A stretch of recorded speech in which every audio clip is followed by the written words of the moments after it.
ফরিদপুরে গেছে, উঠে গিয়ে প্ল্যানের কথা কচ্ছে, মানে ফরিদপুরের জন্য প্ল্যান আনিছে, শুনে নাকি?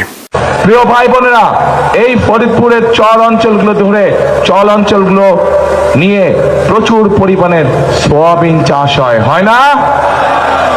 হ্যাঁ, সয়াবিন চাষ হয় কে? হ্যাঁ না না হয় না? এখানে সয়াবিন চাষ হয় না, কম হয় কেন? ভুট্টা হয়, ভুট্টা চাষ হয়, রাইট? হ্যাঁ, ভুট্টা চাষ হয়।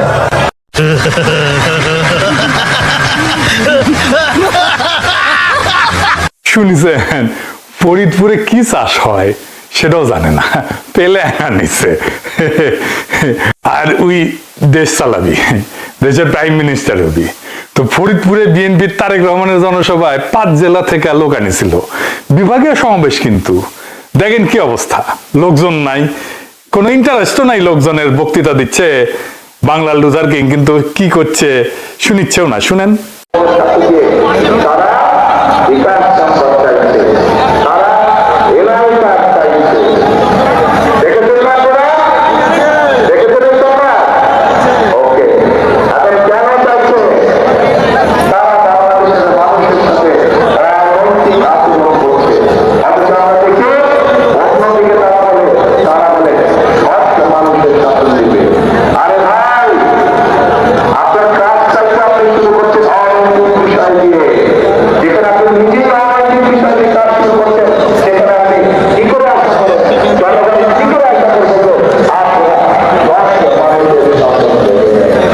আমির খসরুল একজন রাজনীতিবিদ নাকি গোপন মিশনের অংশ? সাম্প্রতিক যেসব তথ্য সামনে এসেছে তাতে প্রশ্ন উঠেছে, এই মিশন কি বৈধ, সফল হয়েছে নাকি শুরুতেই ধরা পড়ে গেছে? আজ আমরা পর্দার আড়ালের সেই গল্পটাই খুলে দেখব। নিজেদের মধ্যে মাইরপিট টাকার ভাগ নিয়েই মনে হয়। দেখেন,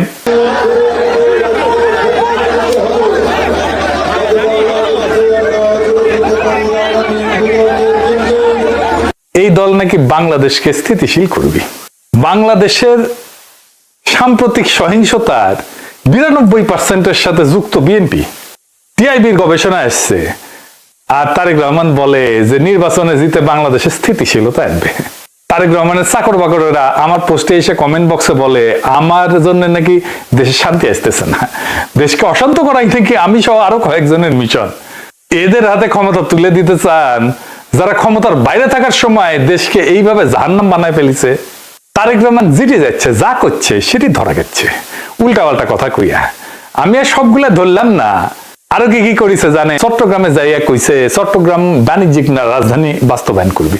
শুনেন। সমগ্র চট্টগ্রাম সহ সারা দেশে বহু মানুষের কর্মসংস্থান হবে, সারা দেশে ব্যবসা বাণিজ্য অনেক চাঙ্গা হবে, যাতে করে মানুষের কর্মসংস্থান হবে, মানুষ চাকরি ব্যবসা বাণিজ্য করে যেতে পারবে। এই সেটি বাণিজ্যিক রাজধানী। 2003 সালে চট্টগ্রামকে বাণিজ্যিক রাজধানী স্বীকৃতি দেওয়া হয় এবং 2017 সালে চট্টগ্রামকে বাংলাদেশের বাণিজ্যিক রাজধানী ঘোষণা করা হয়। মানে খালেদা জিয়া এইটাকে বাণিজ্যিক রাজধানী স্বীকৃতি দিছিল, আর হাসিনা বাণিজ্যিক রাজধানী ঘোষণা দিছিল। কুমিল্লার জিয়া কইছে যে কুমিল্লাতে ইপিজেড করা হবে আস্তে আস্তে। শুনেন। কুমিল্লায় এই ইপিজেড আস্তে আস্তে একটা করে ইপিজেড আমরা কুমিল্লাতেও করতে চাই। কুমিল্লাতে ইপিজেড আছে 2001 সাল থেকে। তারপরে রংপুরে যায় কইছে তিস্তা ব্যারেজের স্বপ্ন, সেখানে নাকি তারা হাত দিবে আর কি। তিস্তা ব্যারেজ প্রকল্পের কাজ ইনশাল্লাহ 12 তারিখে নির্বাচনের পরে 13 তারিখে বিএনপি ইনশাল্লাহ সরকার গঠন করলে এই এলাকার মানুষের জন্য যে তিস্তা ব্যারেজের স্বপ্ন, সেটি পূরণের কাজে যথাসম্ভব দ্রুত হাত দিব ইনশাল্লাহ। তিস্তা ব্যারেজ উনার বাবা জিয়া 1979 সালে ভিত্তিপ্রস্তর স্থাপন করে, এরশাদ উদ্বোধন করে। সেটা তারেক রহমান আবার বানাবে তিস্তা ব্যারেজ। মির্জা ফখরুল কইছে জামাতে ইসলামী দেশটাকে পিছায় নিয়ে যাইতে চায়। জামাতে ইসলাম এই দেশটাকে আফগানিস্তানে পরিণত করতে চায়, পিছন দিকে নিয়ে যেতে চায়। জামাতে ইসলাম একটা দল, যে দলটা আমাদেরকে সামনের দিকে যেতে বাধা দেয়। বন্ধুরা, আমরা পিছনে যেতে চাই না। তারেক রহমান তো নিজেই পিছায় নিয়ে যেতে চায় দেশকে। সে 1979 সালে নিয়ে যেতে চায়, যখন তিস্তা ব্যারেজ হয় নাই, যখন চট্টগ্রাম বাণিজ্যিক রাজধানী হয় নাই, কুমিল্লায় ইপিজেড হয় নাই। তো এই তারেক রহমান বাংলাদেশের পিএম হবি, এগুলো তো পেলার নাই, এগুলো হলো মূলা। এর মধ্যে কিছু মূলা আগে পয়সা গেছে। তারেক রহমানের আসলে কোনো প্ল্যান নাই, আছে উর্বর মূলা ক্ষেত, সেই ক্ষেত চাষ করে তারেক রহমানের চাকর বাকরেরা, সার দেয় বিএনপির নয়া ভাতার ভারত। হাসিনার আওয়ামী লীগ যেমন কইছিল যে নির্বাচনে জিতলে 10 টাকার চাল খাওয়াবে, আর বিএনপি বলে নির্বাচনে জিতলে 2500 টাকার বাজারের পয়সা দিবে। দেখেন কত হাস্যকর এই প্ল্যান। বিএনপি যদি ক্ষমতা দেয় আমরা একটা ফ্যামিলি কার্ড দিব। এই ফ্যামিলি কার্ডের মধ্যে আমরা কি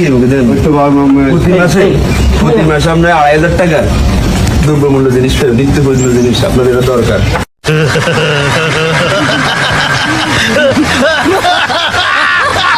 এটা যে প্রকাশ্যে ভোটারদেরকে ঘুষ দেওয়া, সেটা আমাদের বাংলার লুথার কিংকে কে বোঝানোর মতো কেউ নাই বিএনপিতে? নাকি এটার অর্থ লোপাট করার অভিনব কৌশল এটা বিএনপির?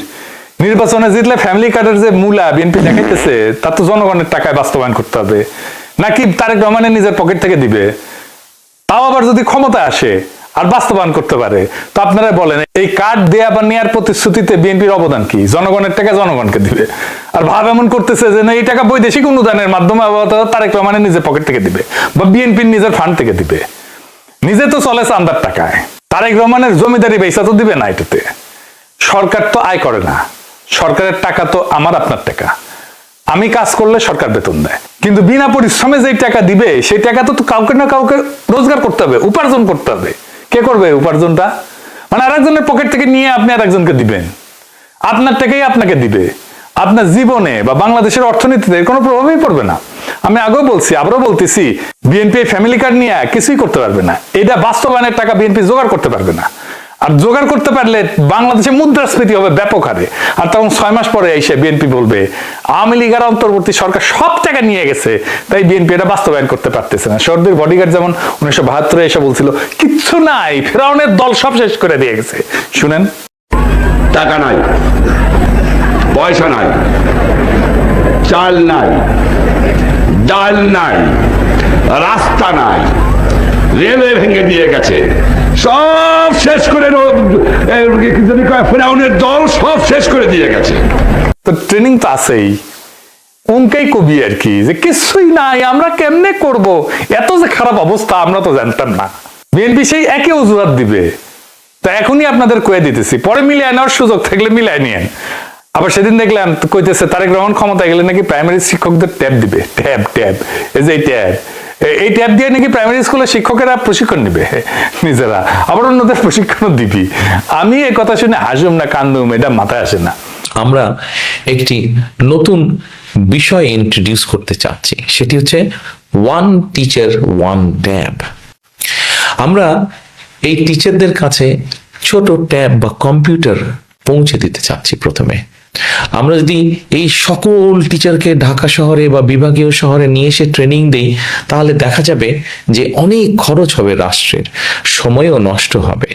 সেই জন্য আমরা এই ট্যাবটা পৌঁছে দিতে চাচ্ছি। আমরা শিক্ষকদের কাছে পৌঁছে দিব এবং তাদের কিভাবে এটি পরিচালনা করবেন, তারা কিভাবে এটি চালাবেন, তারা জেলায় জেলায় আমরা তাদেরকে সেটি শিখাবো। তারপরে তারা তাদের উপজেলা, ইউনিয়ন, গ্রামে ছড়িয়ে ছিটে পারবেন। শিক্ষকদের ট্যাব দিয়ে কি শিক্ষার মানের উন্নয়ন আদৌ সম্ভব? না, সম্ভব না। এটা ধান্দা। এটা পশ্চিমা দুনিয়ায় বলে ডিস্টেন্স লার্নিং বা দূর শিক্ষণ পদ্ধতি, যা সাধারণত শিক্ষার বিকল্প পদ্ধতি হিসেবে ব্যবহৃত হয়। ট্যাবের মাধ্যমে শিক্ষা কার্যক্রম পরিচালনা করাটা জনপ্রিয় ছিল কোভিডের সময়, যখন আমরা সামাজিক দূরত্ব বজায় রাখতাম, একজনের সাথে একজন দেখা করতাম না, কথা কইতাম না, স্কুলে কলেজে যাইতাম না, অফিসে যাইতাম না, ওই সময়কার কথা।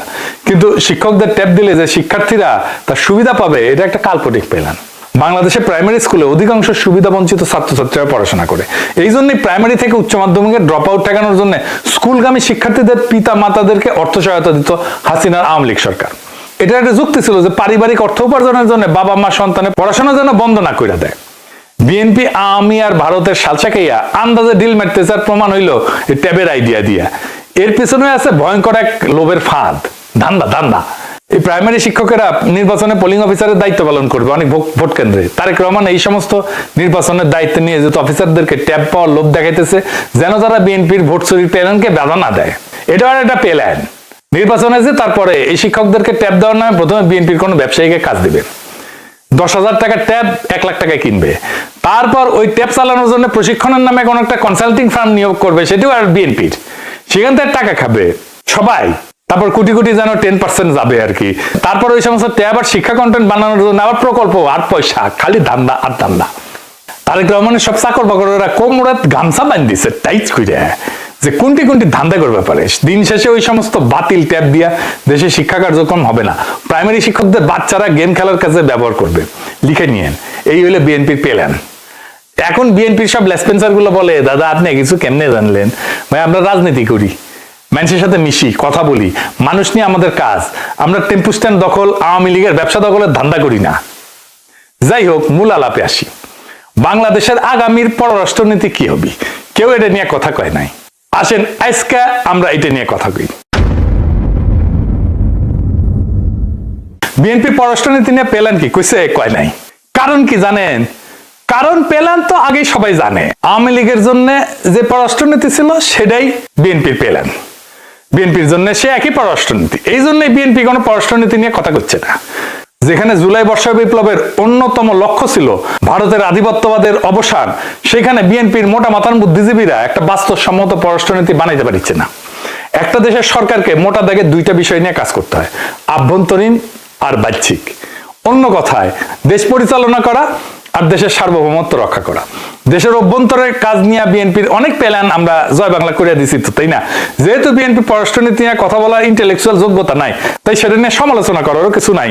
এই বিষয়ে বিএনপি আগেই দুই হাত তুলে আমাদেরকে বুঝাই দিছে, স্যারেন্ডার করেছে, স্যালেন্ডার যে আওয়ামী লীগ যেমন দেশকে ভারতের কাছে বর্গা দিয়া আমাদের পররাষ্ট্র মন্ত্রণালয়কে ধ্বংস করেছে, তেমনি বিএনপি দেশকে ভারতের কাছে বর্গা দিয়া রাখবে।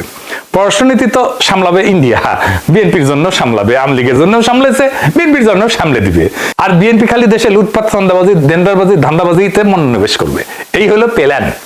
আসেন আজকে আপনাদেরকে আমাদের ঐক্যবদ্ধ বাংলাদেশ নামের জাতীয়তাবাদী ফ্রন্টের পররাষ্ট্রনীতি নিয়ে কিছু বলি। বিএনপির সব ছাত্রী বুদ্ধিজীবীরা বসে পড়েন প্ল্যান কপি পেস্ট করার জন্য। আসেন আমরা আল্লাহর নামে শুরু করি। আগামীর বাংলাদেশে মুজিবের এই সকলের সাথে বন্ধুত্ব, আর কারোর সাথে বৈরিতা না, এমন কোনো পররাষ্ট্রনীতি থাকবে না, থাকবে না। এটা ফুল স্টপ, এটা শেষ। কারণ ওইটা ভারতের শিখায় দেওয়া পররাষ্ট্রনীতি। আমাদের পররাষ্ট্রনীতি হবে ইনসাফের কূটনীতি, আজাদের বাংলাদেশ। চলেন খোলসা কইরা বলি। ইনসাফের কূটনীতি হইল সেই নীতি যা দিয়ে আন্তর্জাতিক সম্পর্কে ইনসাফ প্রতিষ্ঠাকে সর্বোচ্চ প্রাধান্য দেওয়া হবে। ইনসাফের 5টা খুঁটি থাকবে, 5টা। এই 5 খুঁটির ধারণা কিন্তু ইসলামের 5টা স্তম্ভের ধারণার সাথে মিলে যেতেছে একেবারে বরাবর। ইসলামের 5টা স্তম্ভ আছে না, কলিমা, নামাজ, রোজা, হজ, যাকাত। আর আমাদের ইনসাফের কূটনীতির 5টা স্তম্ভ হইল: 1 নাম্বার ন্যায্যতা এবং প্রাপ্যতা, 2 নাম্বার পারস্পরিক স্বার্থ ও সম্মান, 3 নাম্বার আন্তর্জাতিক আইনের প্রতি শ্রদ্ধা এবং বিশ্ব শান্তি বিনির্মাণ, 4 নাম্বার অর্থনৈতিক এবং বাণিজ্যিক স্বাধীনতা, 5 নাম্বার প্রবাসীর অধিকার এবং কল্যাণ। চলেন একটা একটা করে খোলাসা করি। ইনসাফের কূটনীতিতে প্রথম স্তম্ভ হবে ন্যায্যতা এবং প্রাপ্যতা। স্বাধীনতার পর থেকে যেই সমস্ত দেশ আমাদের আর্থিক এবং রাজনৈতিকভাবে সহায়তা দিচ্ছে, তারা আমাদের থেকে সেই পরিমাণে বন্ধুত্ব আর বাজার সুবিধা লাভ করবে। ধরেন জাপান, স্বাধীন বাংলাদেশে এই পর্যন্ত সর্বোচ্চ উন্নয়ন সহযোগিতা দিচ্ছে আমাদের জাপান।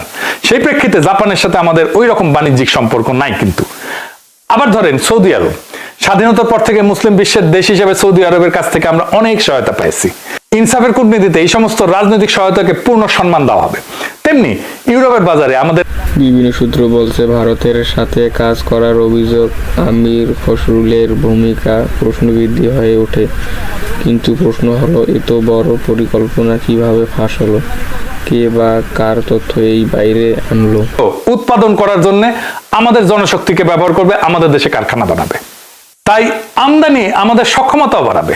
অন্যদিকে সেই পণ্যের কোনো না কোনো উপাদান উৎপাদনের জন্য আমাদের দেশের জনশক্তিকে আমরা দক্ষ করে তুলতে পারবো, প্রযুক্তি নিয়ে আসতে পারবো। এমন অনেক দেশ আছে যারা আমাদেরকে ধর্মীয় দৃষ্টিকোণ থেকে বিভিন্ন সহায়তা দিয়ে আসছে, যেমন ধরুন তুরস্ক, কাতার, ইন্দোনেশিয়া। এই সমস্ত দেশের সাথে বাণিজ্যিক এবং কূটনৈতিক সম্পর্ক গড়ে তোলাটাই আমাদের ইনসাফের কূটনীতির প্রথম স্তম্ভের লক্ষ্য। এরপরে আসেন পরের পয়েন্টে, পারস্পরিক স্বার্থ এবং সম্মান। এটা মূলত ভারতের জন্য। ভারত নিয়ে আমাদের পররাষ্ট্রনীতি কি হবে, এটা সবচেয়ে ক্রিটিক্যাল আমাদের জন্যও। ভারত ছাড়া অন্য যে সমস্ত দেশের সাথে আমাদের সম্পর্ক নিয়ে আমাদের ভাবতে হবে, তাদের ক্ষেত্রে এই স্তম্ভটা প্রাধান্য পাবে।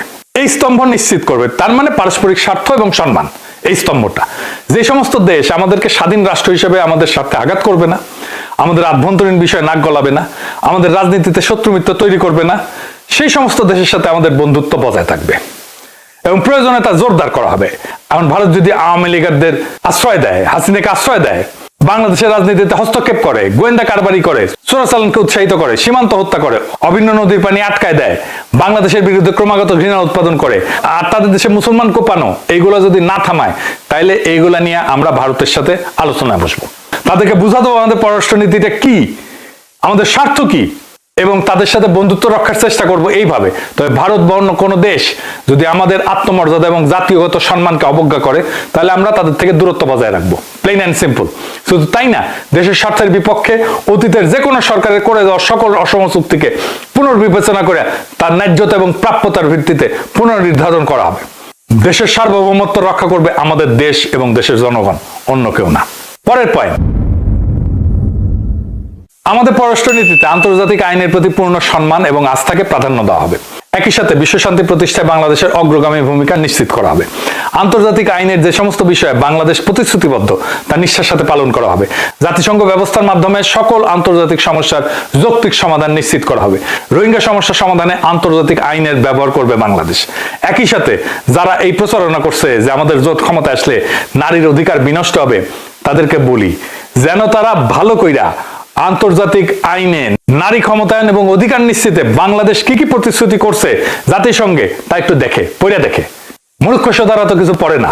আমাদের জোট নির্বাচিত হইলে কোনো প্রতিশ্রুতির বরখেলাপ করা হবে না, বরং নারীর পূর্ণ সামাজিক সম্মান এবং অর্থনৈতিক স্বনির্ভরতা নিশ্চিতে অন্যান্য প্রয়োজনীয় আন্তর্জাতিক কনভেনশনে বাংলাদেশ যুক্ত হবে। পাশাপাশি বিশ্বশান্তি প্রতিষ্ঠায় হবে আগামীর বাংলাদেশের পররাষ্ট্রনীতির মাপকাঠি। জাতিসংঘের শান্তি রক্ষা মিশনে বাংলাদেশের সর্বোচ্চ অংশীদারিত্ব নিশ্চিতে কূটনৈতিক পদক্ষেপ গ্রহণ করা হবে, যেন আমাদের সশস্ত্র বাহিনী বিশ্ব দরবারে শান্তি রক্ষার আইকন হয়ে উঠতে পারে। আইন শৃঙ্খলা বাহিনীকে আন্তর্জাতিক স্ট্যান্ডার্ড অনুযায়ী প্রশিক্ষণ দেওয়া হবে, যেন তারা আন্তর্জাতিক মানদণ্ড অনুযায়ী আইন শৃঙ্খলা কার্যক্রম পরিচালনা করতে পারে। অতীতের মতো আইন শৃঙ্খলা বাহিনী যেন দলীয় বাহিনীতে পরিণত না হয়, সেই ব্যবস্থা করা হবে। আমাদের সশস্ত্র বাহিনীর বন্দুক যেন 24-এর মতো আমাদের দিকে গুলি না ছুটতে পারে তা নিশ্চিত করা হবে। অর্থনৈতিক এবং বাণিজ্যিক স্বাধীনতা, এইটার মানে হইল আমাদের জোট ক্ষমতা আসবে তো অবশ্যই ইনশাল্লাহ, বাংলাদেশ হবে একটা উন্মুক্ত এবং প্রতিযোগিতামূলক বাজার। বাংলাদেশের বাজার সকল দেশের জন্য খুলে দেওয়া হবে। সকল আমদানি হবে প্রতিযোগিতার ভিত্তিতে, যেখানে পণ্যের মান এবং যৌক্তিক মূল্যকে আমদানির জন্য প্রাধান্য দেওয়া হবে। সিন্ডিকেটের মাধ্যমে পণ্য আমদানি করে দেশের ভোক্তা এবং উৎপাদনকারীদেরকে জিম্মি করার সকল সংস্কৃতিকে চিরতরে কবর দিয়ে দেওয়া হবে। আওয়ামী লীগের মতো বাংলাদেশকে ভারতের মনোপলি তো দূরের কথা, আমরা ক্ষমতায় না আসলেও কেউ যদি বাংলাদেশের বাণিজ্যিক এবং অর্থনৈতিক স্বাধীনতা বিনষ্ট করার চেষ্টা করে, তাকে প্রতিহত করা হবে। চাল, ডাল, অন্যান্য কাঁচামাল সহ আমদানি ভিত্তিক সকল পণ্যের মান নিশ্চিত করে যেই দেশ কম দামে দিবে তার থেকে আমদানি করা হবে, কাউকে আলাদা সুবিধা দেওয়া হবে না। দেখেন কি সুন্দর আমাদের পররাষ্ট্রনীতি, প্রত্যেকটা স্তম্ভ আরেকটার সাথে কিভাবে সম্পর্কিত। একটা দালান যেমন সকল পিলারের সমন্বিত শক্তিতে দাঁড়ায় থাকে, তেমনি আমাদের ঐক্যবদ্ধ বাংলাদেশ জোটের পররাষ্ট্রনীতি তার 5টা স্তম্ভের মাধ্যমে কাঁধে কাঁধ রেখে দেশের সার্বভৌমত্বকে রক্ষা করে যাবে। এবার চলেন আমাদের সকল স্তম্ভের মধ্যমণি নিয়ে আলোচনা করি। প্রবাসীদের অধিকার এবং সুরক্ষা নিয়ে আমাদের লুথার কিং এর কোনো প্ল্যান নাই, আছে মহা হেডমালা ভয়ান। প্রবাসীদের নিয়ে নাকি তার চিন্তার শেষ নাই। তিনি নাকি এত বছর প্রবাসী থেকে তাদের সব সমস্যার কথা জানেন এবং বুঝেন। ওরে বাবার রে, সর্বজ্ঞ আর কি, ওইটা নাকি তিনি দেখবেন। আপনারা বলেন, আজ পর্যন্ত কোনোদিন কারো মুখে শুনেছেন আপনারা যে প্রবাসীদের নিয়ে বিএনপির কোনো প্ল্যান বা কিছু আছে? নাই। কারণ তারা প্রবাসে থাকছে আর কমিটি বাণিজ্য করেছে আর বৈশা টাকা কামাইছে। যখন ছাত্রছাত্রীরা হাসিনাকে খেদাইছে, তারপর সবাই টুপ করে দেশে ফিরে আসছে। হাসিনার মতো চট করে ঢুকে গেছে আর ক্ষমতা বসার স্বপ্ন দেখতেছে। কি আর ধরা পড়ার পরের ঘটনা প্রবাহ বলা হচ্ছে, প্রমাণ হাতে আসার পর থেকেই কিছু মহল বিষয় চাপ দেওয়ার চেষ্টা করে, কিন্তু প্রশ্ন থেকেই যায়, একজন অভিজ্ঞ ভারতের এজেন্ট কিভাবে এত আড়ালের কাজ করলো? আর কেইন বা তার পক্ষা করার চেষ্টা, তাহলে এর প্রভাব জাতির রাজনীতিতে, জনগণের আস্থা, দেশের নিরাপত্তা সবকিছুই এখানে জড়িত। সত্যি কি মিথ্যা কি সেটা সময় বলবে। তবে প্রশ্ন একটাই, এখন ঘটনা কি আবারও ঘটবে? কারণ আপনাদের দলের লোকেরাই আদম পাচারের সাথে যুক্ত, এখনো আছে, পরেও থাকবে। আপনারা কি ইউরোপ প্রবাসীদের প্রত্যাবাসন ঠেকাইতে পারবেন? পারবেন না, কারণ আপনাদের এটাই জানা নাই যে ইউরোপের প্রবাসীদের ফেরত পাঠানোর জন্য হাসিনা যে সমস্ত চুক্তি করে গেছিল তা কিভাবে শিথিল করা যায়। কি ভাবিছেন কয়া দিমো? কমু না। এইখানেই আমাদের কারিশমা কাপুর। আরে না না এডিটর সাহেব, এই কারিশমা কাপুর না, কারিশমা। যাই হোক, এই আমাদের কারিশমা দেশের মানুষ দেখবে। সব কইলে তো আবার আপনাদের বুদ্ধিজীবী ভালসুন গুলা প্ল্যান কপি করতে লেগে যাবে, জানেন, কিন্তু কিছু করবেন না। কারণ এইগুলা বন্ধের ঘোষণা দিলে তো আপনাদের প্রবাসী লোকেরা কি লুটপাট করবে আর কি খাবে। পারলে ঘোষণা দেন কোনো অবৈধ অভিবাসন হবে না, কোনো প্রবাসী বিচারবিহীন প্রত্যাবর্তিত হবে না, কোনো প্রবাসীর দেশের সম্পদ বেদখল হবে না। দেখি কত হ্যাডম আপনাদের, আর কত বোঝেন আপনারা প্রবাসীদের সমস্যা। আমাদের জোট ক্ষমতা আসলে প্রবাসীদের সৈধভাবে প্রবাসীরা বিদেশে না গেলে তাদের জোর করে ফেরত পাঠানোর কিছু নাই। আর দূতাবাসগুলোতে লোকবল বৃদ্ধি করলে প্রবাসীদের সকল নাগরিক সুবিধা দেওয়া সম্ভব। আমরা সেই কাজ করব। তখন জাতীয় পরিচয়পত্র না থাকায় কোনো প্রবাসী স্থাবর সম্পদ বেদখল হওয়ার সম্ভাবনা থাকবে না, কমে যাবে। সাথে সঠিক আইনের প্রয়োগ আর প্রবাসী কল্যাণ নীতিমালাকে বাস্তবসম্মতভাবে ঢেলে সাজাইলে এই সমস্যা অনেক কমে যাবে এবং 4-5 বছরে তা একেবারে শূন্যের কোঠায় নেমে আসবে। তবে এই জন্যে কিছু প্রশাসনিক সংস্কার করতে হবে আমাদেরকে। পররাষ্ট্র মন্ত্রণালয়কে ঢেলে সাজাইতে হবে, সাথে অন্যান্য কিছু মন্ত্রণালয়ের সাথে কাজের সমন্বয় নিশ্চিত করতে হবে। আসেন দেখি সেগুলো কি। আর্মিকে কিভাবে বিডিআর বিদ্রোহ দিয়ে ধ্বংস করেছে, কিন্তু পররাষ্ট্র মন্ত্রণালয় কেমনে ধ্বংস করেছে সেটা আমরা জানি না। ভারতের নীল নকশায় সেনাবাহিনীর মতো যেভাবে পররাষ্ট্র মন্ত্রণালয়কে ক্রমেই একটা দুর্বল মন্ত্রণালয়ে পরিণত করা হয়েছে, সে অচল অবস্থা দূর করা হবে। আমাদের জোট ক্ষমতায় আসলে পররাষ্ট্র মন্ত্রণালয়ের জনবল আগামী 2 বছরে বর্তমানে 400 থেকে 600-তে উন্নত করা হবে, যা আগামী 10 বছরে 1000-এ উন্নত করা হবে। আমাদের মোট ডিপ্লোমেট কত জানেন? 18 কোটি জনবলের দেশে। এই যে 400 কইলাম না, 400 কূটনীতিক, এটা ভাবা যায়। 2 কোটি প্রবাসীর বিপরীতে মাত্র 200 জন কূটনীতিক বিদেশে কাজ করে, এটা অবাস্তব। তাই এই জনবল বৃদ্ধির কোনো বিকল্প নাই। আমাদের জোট ক্ষমতায় আসলে কূটনৈতিক পেশাদারিত্বকে সর্বোচ্চ প্রাধান্য দেওয়া হবে এবং যোগ্যতার ভিত্তিতে নিয়োগ এবং পদায়ন নিশ্চিত করা হবে। অযোগ্য কূটনীতিক নিয়োগ দেওয়া হলে দেশের সার্বভৌমত্ব বিপন্ন হয়। এই চিন্তাকে মাথায় রেখে বিদেশের দূতাবাসগুলোতে 80% পেশাদার কূটনীতিক এবং 20% অন্যান্য পেশা থেকে নিয়োজিত কর্মকর্তা দিয়ে পরিচালনা করা হবে। এখন নাকি দূতাবাসে এক অফিসার পররাষ্ট্র মন্ত্রণালয়ে রিপোর্ট করে, একজন করে বাণিজ্য মন্ত্রণালয়, একজন করে প্রবাসী কল্যাণ মন্ত্রণালয়, আবার একজন করে প্রতিরক্ষা মন্ত্রণালয়। এরা আবার যার যার জন্য বাজেট বরাদ্দ নিয়ে আসে, বাজেট বরাদ্দ করে, আবার সেই বাজেটে পরিচালনা করে তারা। আবার বিদেশের দূতাবাস চালায় পররাষ্ট্র মন্ত্রণালয়, বাজেট দেয় অর্থ মন্ত্রণালয়। এটা কোনো সিস্টেম? কার মারে ধুলায় অন্ধকার, এমন একটা অবস্থা করে রাখছে যেন কেউ কাজ করতে না পারে। একটা দেশের দূতাবাসে কেন অন্য মন্ত্রণালয়ের বাজেট থাকবে? কেন এত জায়গায় রিপোর্ট করতে হবে? বাংলা একটা প্রবাদ আছে না, অধিক সন্ন্যাসীতে গাজন নষ্ট। এইভাবে আমাদের দূতাবাসগুলোকে নষ্ট করা হয়েছে। এই অচল অবস্থা দূর করা হবে। দূতাবাসে একটাই প্রশাসন থাকবে, একটাই বাজেট থাকবে। সকল অফিসারের পদায়ন এবং নিয়োগ দেবে পররাষ্ট্র মন্ত্রণালয়, নিয়োগের সুপারিশ করবে অন্য মন্ত্রণালয়। এই সুপারিশ প্রাপ্ত অফিসাররা দূতাবাসে কাজের জন্য বাধ্যতামূলক 3 মাসের কূটনৈতিক প্রশিক্ষণ পাবে। এই প্রশিক্ষণে পাস দিলেই পদায়ন করা হবে পররাষ্ট্র মন্ত্রণালয়ের মাধ্যমে। এইভাবে ঐক্যবদ্ধ বাংলাদেশ জোট ক্ষমতায় আসলে আমরা দক্ষ জনবল দিয়ে বিদেশের দূতাবাসগুলোকে দক্ষ করে তুলব।